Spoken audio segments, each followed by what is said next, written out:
La revista El Doctor en Casa presenta Padres al Día.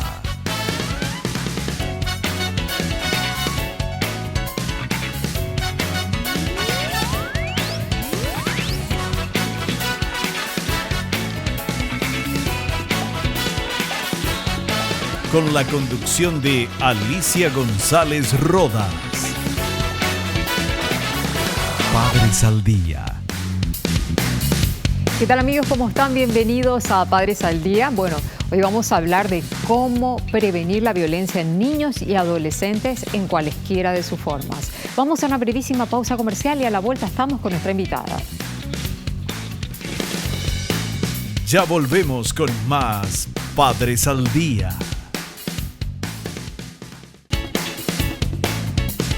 Estamos de vuelta con Padres al Día.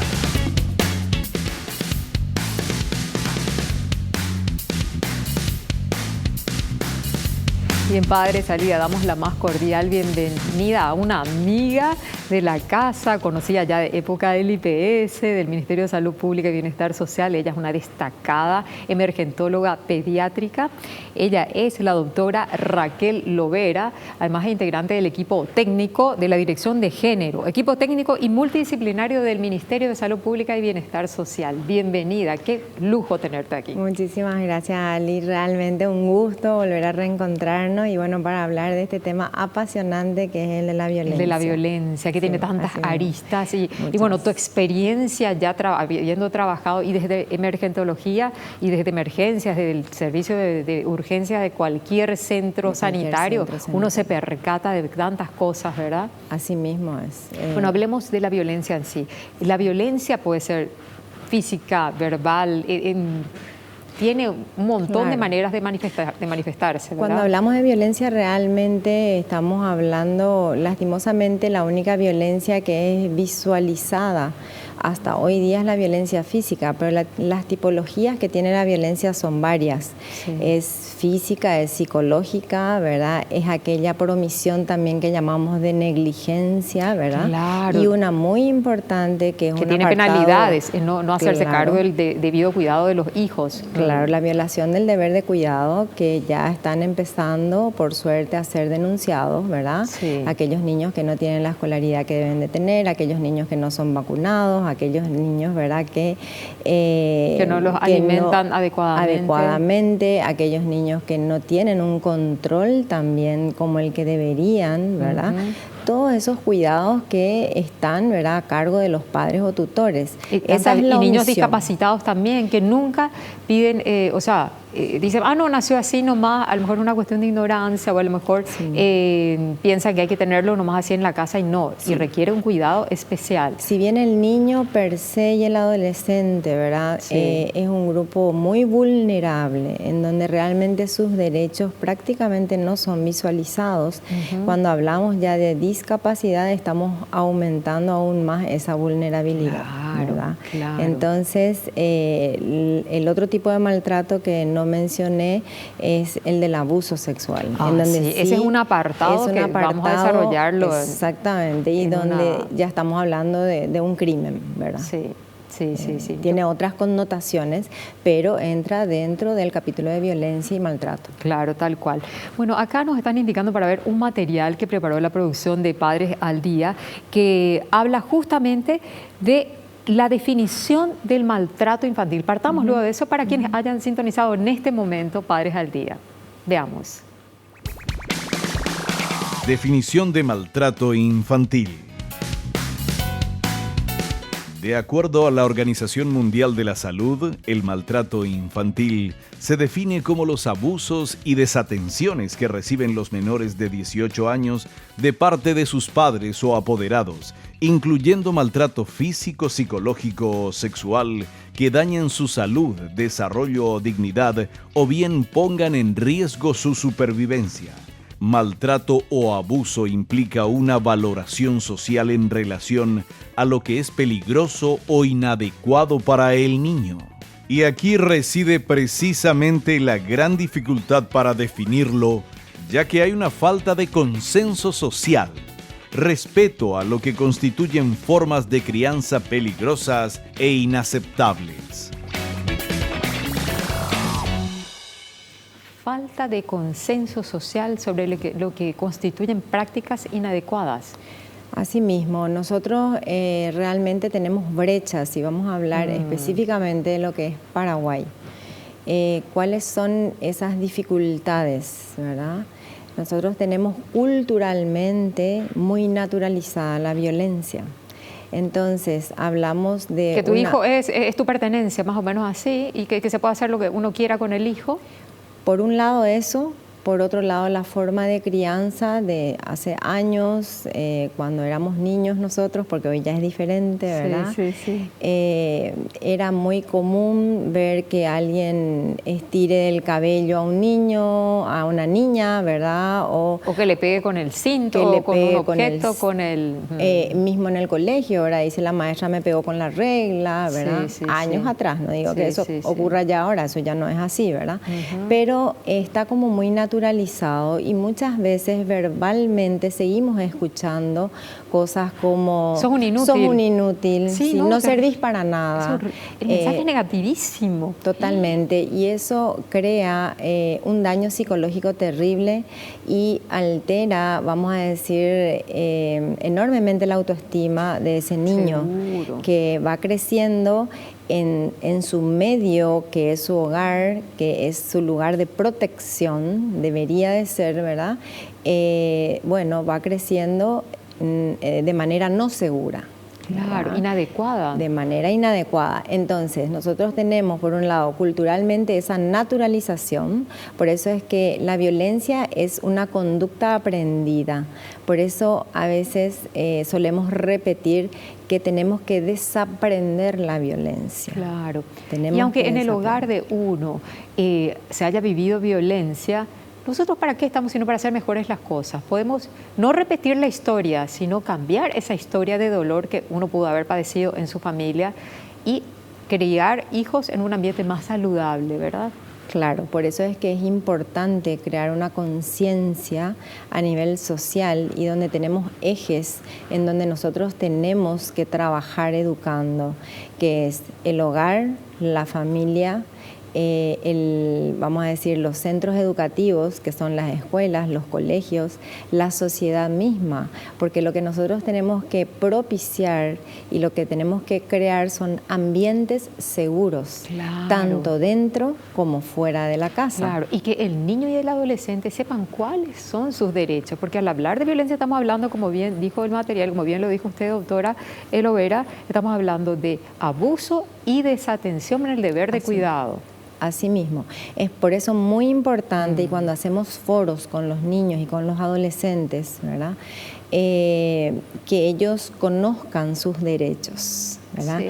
El derecho de los niños y hay una guía de derechos de adolescentes también que el Ministerio realmente los ha elaborado desde la Dirección, ¿verdad?, de Niñez y Adolescencia, que eso se va dando, ¿verdad?, a todos los profesionales de salud para que cuando los niños y adolescentes acceden a la consulta, entonces ellos puedan ir aprendiendo. Tal es así que ahora se ha conseguido como un gran avance que los adolescentes puedan tener ya en el teléfono su libreta adolescente. Claro, entonces, maravilloso. En la libreta adolescente ya están incluidos todos los derechos para que ellos puedan hacer exigibilidad de esos derechos. Yo creo que por WhatsApp también tienen que mandar y por redes también para que sea más amigable para ellos. Claro, es que eso está como un, no sé cómo le llaman ellos, un programa del teléfono. Hay que ayornarse. Entonces, hay que ayornarse a los tiempos. Entonces, ellos en el teléfono tienen su programa. Sí, y también que puedan denunciar si saben que mi compañerito sufre violencia o vos sabes, mami, que a mi compañero su papá le pega o le dice esto. O sea, también para que la persona adulta pueda tomar cartas en el asunto y denunciarle o acercarse al padre y ver qué pasa, ¿verdad? Y hablando justamente del tema de señales de alerta de maltrato infantil, la producción del programa preparó un material que debemos verlo. ¿Cómo reconocer algunas señales de maltrato infantil? Cambio repentino en el comportamiento o rendimiento en la escuela. Estado de alerta en espera de que algo malo suceda. Mal comportamiento. Salir de casa temprano. Llegar a casa tarde y no querer ir a casa. temor cuando se le acerca a un adulto, se aparta de las amistades y las actividades habituales, depresión, ansiedad o miedos inusuales o pérdida repentina de la confianza en sí mismo, ausencias frecuentes de la escuela o negativa para tomar el autobús escolar, intentos de huida, comportamiento rebelde o desafiante, incluso intentos de suicidio. Terrible, ¿eh? Yo quiero retomar realmente lo último que decía sobre intentos de suicidio. Nosotros tenemos un aumento significativo de ciertos indicadores que son marcadores para nosotros de tentativas de suicidio en adolescentes, y cada vez que por ejemplo ingieren pastillas, Cutin sobre todo, ¿verdad? Es lo que estamos viendo. Lo que se cortan, autolesiones. Las autolesiones, ¿verdad? Que son maneras, ¿verdad?, de que de ellos se autoagreden, ¿verdad?, para expresar ese disconfort. Por lo general, ¿verdad?, son secundarios ya, ¿verdad?, a muchos años de violencia, porque siempre hablamos de que la violencia no se ejerce de una sola manera. La violencia física tuvo que haber pasado previamente por una violencia verbal y psicológica para llegar. Entonces, cuando queremos hacer la disgregación y decir tanto es el porcentaje de violencia física, tanto es el porcentaje de violencia psicológica, es muy difícil porque realmente se conjugan y hacen un todo. Y tal es así que para llegar al abuso sexual, en el caso del niño, ¿verdad?, y del adolescente, normalmente, y esto es lo que siempre no nos cansamos de repetir, el abusador está en el ambiente familiar. Aquel niño o adolescente que es abusado por un extraño, ¿verdad?, extraño a la familia, ¿verdad?, los casos son excepcionales, como el caso de esta niña de Paraguarí, la vendedora de mandarina, que es un caso emblemático para nosotros, ¿verdad? En esos casos que terminan generalmente en muertes. El 90% de los casos de abuso sexual se producen dentro de la casa, por el tío, por el padrastro. Hay que enseñarles que nadie les tiene que tocar, nadie tiene que ser muy afectuoso y hay que saber hasta dónde. Totalmente. Y la gente confunde mucho el abuso sexual con la violación. Y ahí hay un juego de palabras que yo siempre repito, ¿verdad? La violación es siempre un abuso sexual. Ahora, un abuso sexual no siempre es una violación. ¿Por qué? Porque que yo dé caricias inadecuadas a un menor. Claro. Eso es abuso sexual. Pero por supuesto, porque a veces hay códigos que dicen, si no hubo penetración, no hay abuso sexual. No, señores. Y lastimosamente. Hay abuso sexual desde ya las solas ganas y la expresión y el quebrantar algo que está mal.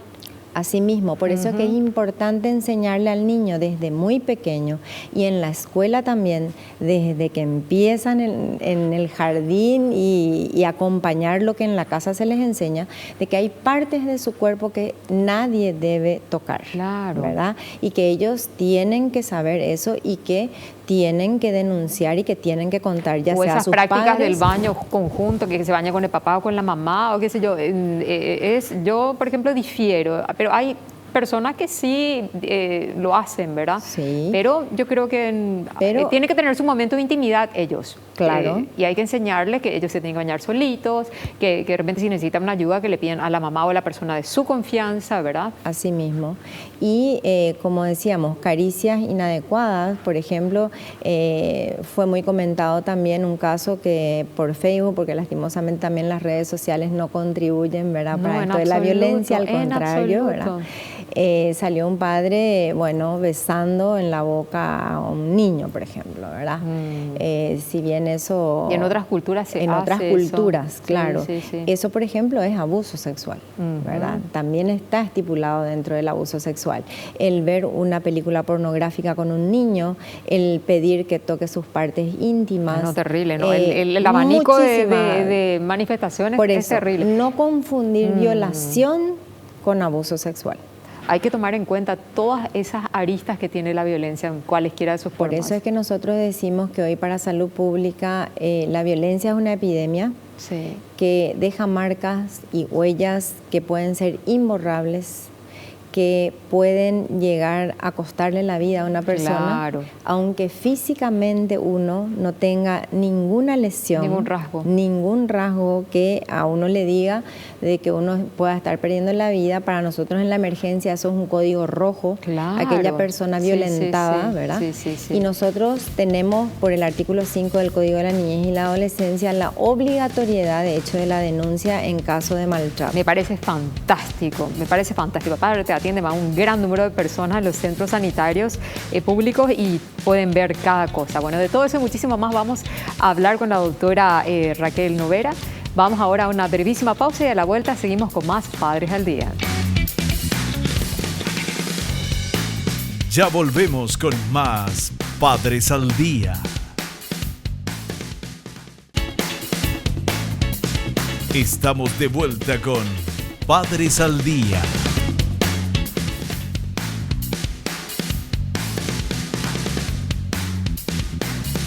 En compañía de la doctora Raquel Lovera, emergentóloga pediatra con una vasta experiencia en el tema de políticas que guardan relación con la prevención de la violencia contra la niñez y la adolescencia. Bueno, doctora, nos quedamos con algunos temas pendientes en el bloque anterior. Ya nos habías hablado en qué consiste, las manifestaciones, los signos de alerta, hablamos también del tema de abuso sexual, que lo vamos a dejar como un último material para desarrollarlo, sí, porque es algo muy profundo y bueno, que cada vez se presenta, bueno, ya es parte de nuestra cultura, lamentablemente hay que decirlo, pero que merece un abordaje social más responsable, ¿verdad? Totalmente. Bueno, les invito ahora a ver cuál es el tratamiento para tratar a los niños y adolescentes que han sufrido violencia. Tratamiento en niños víctimas de violencia. El Ministerio de Salud promueve las relaciones sanas, estables y afectuosas entre los niños y sus padres o las personas que los cuidan.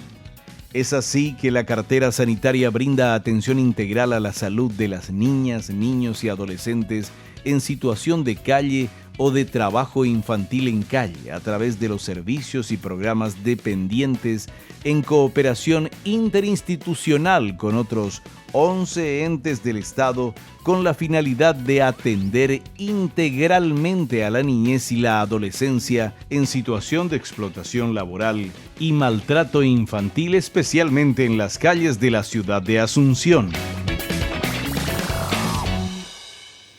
¿Qué le pareció el material, doctora? Sí, bastante bueno. Realmente el Ministerio de Salud Pública en el año 2012, y eso justamente traje, ¿verdad?, para que pudieran también visualizar, hizo este material. Violencia intrafamiliar y de género. Un manual de atención integral a víctimas de violencia en el sistema de salud, en donde están incluidos no solamente los niños y los adolescentes, sino también las mujeres. Ah, me encanta, porque entonces, con el tema feminicidio, claro, y todo eso es... Todo eso, ¿Y dónde, ¿verdad?, se puede adquirir ese material? Este manual es para los profesionales de salud. Para los profesionales de salud. ¿Y no lo podrían también extender por redes sociales para que la gente pueda bajar desde ahí? Claro, nosotros a partir de ahora, porque realmente nosotros lo que estamos actualizando a partir de la ley 5.777, que es de violencia contra la mujer, que fue promulgada hace muy poco tiempo, y la ley 6202 también reciente, que tiene que ver con protección a la niñez. Recién promulgadas. Y tenemos claro, datos, pero con los cuales nosotros aumentamos, de hecho, todo lo que es la parte de protección que teníamos que mejorar. Entonces hicimos una actualización de este manual. Pero en este manual realmente están todos los instrumentos que nosotros utilizamos cuando nos llega el paciente que es violentado en cualquiera de sus formas, ya sea física, ya sea, como dije, o psicológica, abuso sexual. Que no lo tiene que bañar, lo tiene que llevar tal cual está, exacto, pero a un centro sanitario del ministerio. Sí, y en esos formularios que nosotros de hecho tenemos en todos los hospitales y centros, ¿verdad?, tenemos también indicadores, ¿verdad?, de vulnerabilidad, y también tenemos algunos indicadores que nos hacen sospechar de un abuso. Claro. Cuando lo tenemos, por ejemplo, internado a un niño por una neumonía, pero vemos que aparece el padre y el niño es como que ya se retrae, no siente habla. temor. Sí. La enfermera dice, doctora, es impresionante, pero ese niño se asusta. Llega el tío o llega y es otro niño. Entonces tenemos unos indicadores que nosotros constantemente tenemos que ir valorando, ¿verdad? Claro. Para decir, acá está pasando algo. Y lo más importante, cuando hablamos de tratamiento, es un tratamiento integral. ¿Qué quiere decir multidisciplinario, eso? Multidisciplinario, donde tiene que intervenir no solamente el médico, tiene que intervenir el psicólogo, muchas veces el psiquiatra, también el trabajador social, que tiene que hacer todo el estudio de lo que es su ambiente. Que se está viviendo en un ambiente adecuado, en un ambiente familiar adecuado. Porque no nos olvidemos que acá tenemos un factor y una brecha muy importante que al país tenemos que también solucionar, ¿verdad? Que es el tema de la pobreza. Sí. El tema de la pobreza, en un alto porcentaje, más del 45% de los niños viven en situación de pobreza. Totalmente. Entonces, según el último censo, hacinamiento también es terreno propicio también para que haya promiscuidad, como para que haya abusos. O sea, la pobreza trae aparejadas también otros tipos de problemáticas sociales. Y si a eso le sumamos también educación, la falta de educación, todavía la falta de accesibilidad a salud de muchas personas en el interior, porque en el área rural es mucho mayor. Sí. Y si a eso también sumamos y hablamos de la población indígena, a diferencia de los niños, que estamos hablando de casi un 50%, en la población indígena hablamos de un 77%, ¿verdad?, que sufre de pobreza extrema. Claro, claro. Entonces, son cifras que son brechas que el país va a tener que ir solucionando y responsabilizándose y haciendo así destinando rubro para solucionar. Todos somos responsables, todos. Así mismo. Y así como decía que la obligatoriedad de la denuncia, que esté en conocimiento de que algún niño, niña, adolescente y ahora con la 5.777 mujer esté sufriendo algún tipo de maltrato, tiene la obligación de denunciar. Ya no es de acción penal privada, sino es de acción penal pública. Bueno, vamos a la pregunta de la audiencia a través de redes sociales. Bueno, acá hay una pregunta proveniente de Limpio. Pregunta Graciela lo siguiente: ¿el Ministerio de Salud Pública cuenta con atención psicológica gratuita para niños violentados? Sí, cuenta. De hecho, por eso hablaba yo de la integralidad, ¿verdad? Sí. Nosotros tenemos, cuando empezamos este programa piloto en el 2012, eran 6 hospitales los que iniciaron esto, pero eso después con el tiempo se fue extendiendo y ahora la mayoría de los hospitales generales, los grandes hospitales y todos los hospitales cabeceras cuentan de hecho con psicólogos, ¿verdad? Sí, y también hay hospitales que cuentan con ministerio ya público también, incluidos dentro de los centros sanitarios. También, claro. Como para poder hacer las denuncias ya. Claro, nosotros tenemos hospitales que tienen sus asesorías jurídicas, ¿verdad? Sí, y que son los que después tienen que, porque canalizar y hacer el seguimiento, porque es intervención, tanto, como dije, médica, psicológica, asesoría jurídica y los trabajadores sociales, y después es el seguimiento de eso. Pero el seguimiento abreviado, rápido y de carácter urgente. Y eso es lo que no se da. Lastimosamente, hasta ahora tenemos poca respuesta.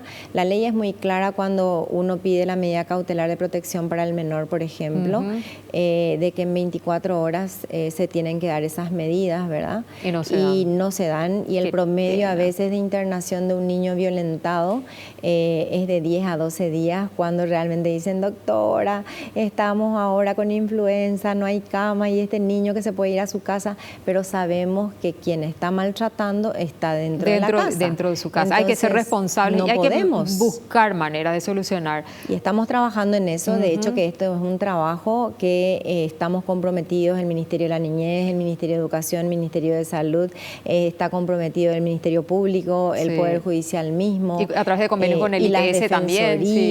Todos somos responsables. Así mismo. Bueno, queremos presentar un material que trajo gentilmente la doctora Raquel Lovera. Es del Ministerio de Salud Pública y Bienestar Social, que es el ente rector en materia de políticas de salud, y que habla de cómo enseñar a los niños y adolescentes a evitar abusos sexuales. Veamos. El libro de Sebas. Soy Sebas. Mi mamá y papá dicen que este es mi libro protector, porque aquí tengo todos sus consejos para cuidarme y para buscar ayuda si lo necesito. Mi cuerpo. Este es mi cuerpo, y mamá y papá dicen que debo cuidarlo. Mi cuerpo tiene partes que los demás pueden ver, como mis manos, codos, brazos, pies, rodillas, cabeza y pecho. Pero mi cuerpo tiene partes privadas que a nadie debo mostrar, como mi pene, mis testículos y mis nalgas. Mis partes privadas y mi pecho los cubro con ropa interior y solo yo los puedo tocar. Bueno, este material vamos a fraccionarlo porque es muy interesante, muy didáctico y habla un niño en un lenguaje que puedan entender los niños, los adolescentes. Me parece sumamente importante. Y así como está el libro de Seba, está el libro de Tere, porque hace lo mismo, pero para las niñas, ¿verdad? Ah, claro. Entonces, esto dentro de un programa que se llamó Protégeme, ¿verdad? Si bien fue realizado en Guatemala por un observatorio, ¿verdad? Sí. Eso fue acuñado, ¿verdad? Por la Dirección de Niñez para también poder aplicarlo aquí. Y adaptarlo al lenguaje paraguayo. Claro, porque lo que nosotros estamos conscientes es de que tenemos que educar.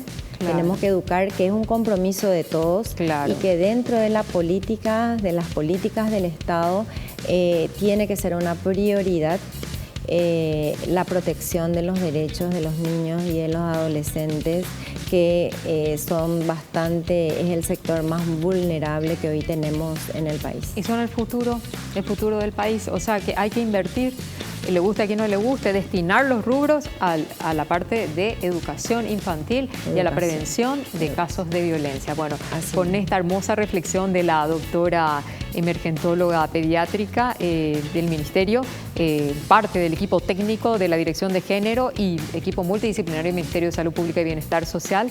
Bueno, cerramos otra edición más de Padres al Día y los invitamos a un próximo encuentro próximamente.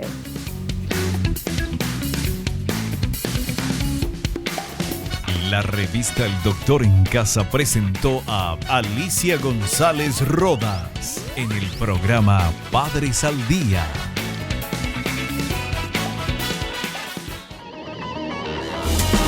Fue una realización de Alicante.